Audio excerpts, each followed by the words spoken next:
Salut tout le monde! Aujourd'hui, je vous parle du Back Button Focus ou mise au point sur le bouton arrière. Si vous voulez savoir comment éviter certaines erreurs d'utilisation, restez là!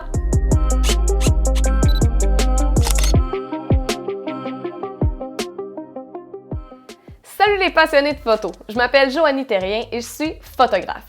Ma mission, c'est de vous permettre de faire des photos qui vous rendent fiers.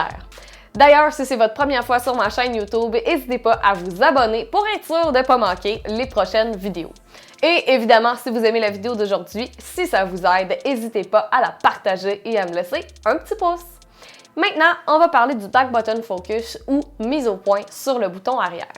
Sur un de mes Facebook Live, Christiane m'a demandé comment ça se faisait que la mise au point ne suivait pas son sujet, même si elle avait réglé son appareil photo en mise au point continue. Donc, voici ma réponse. Au niveau du Back Button Focus, si tu es en continu, c'est super important que si tu veux que la mise au point continue de suivre ton sujet, il faut que tu gardes ton doigt sur le bouton du Back Button Focus. C'est super important. En fait, c'est que l'intérêt du Back Button Focus, moi souvent ce que je dis, c'est que ça permet d'avoir un peu la fonction de l'autofocus ponctuel / simple, donc le ordinaire si tu veux, et le continu en même temps en restant dans le mode continu. Pourquoi? Parce que si tu fais juste peser sur le bouton arrière une fois, bien, ça va barrer ta mise au point au moment où tu l'as fait. Donc, si, mettons, je pèse dessus, la mise au point va se faire à un certain endroit, mais elle ne change plus jusqu'à temps que je retouche à ce bouton-là.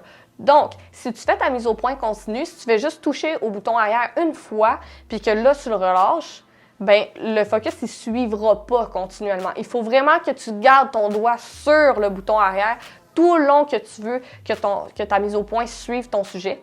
Et du moment que tu le relâches, là, la mise au point va arrêter de travailler. Donc, c'est vraiment la nuance à faire.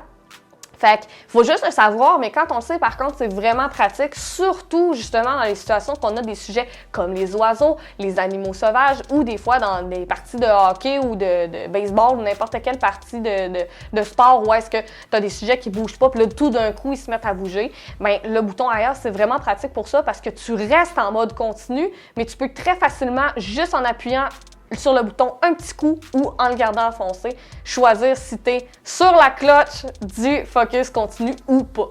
Donc ça, c'est vraiment, vraiment pratique, mais c'est une adaptation, ça ne fonctionne pas exactement comme le bouton du déclencheur, étant donné que les deux deviennent séparés l'un de l'autre. Donc, c'est vraiment ça, la nuance à faire. Donc, j'espère que ça va t'aider pour les prochaines photos. Là, tu devrais être correct tant que tu gardes ton bouton arrière bien enfoncé tout le long que tu veux que ton focus suive tes sujets.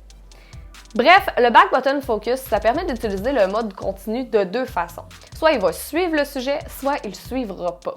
Donc, si vous voulez que l'appareil suive le sujet, il va falloir tenir le bouton arrière enfoncé, tout simplement.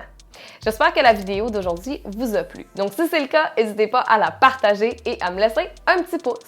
Si vous voulez plus de trucs et astuces pour dire adieu aux photos floues, je vous invite à télécharger ma vidéo à ce sujet-là en cliquant sur le lien qui va apparaître juste là. En même temps, je vais vous envoyer une foule d'astuces pour avoir des photos bien nettes tout le temps. Donc sur ce, je vous dis à bientôt et bonne photo!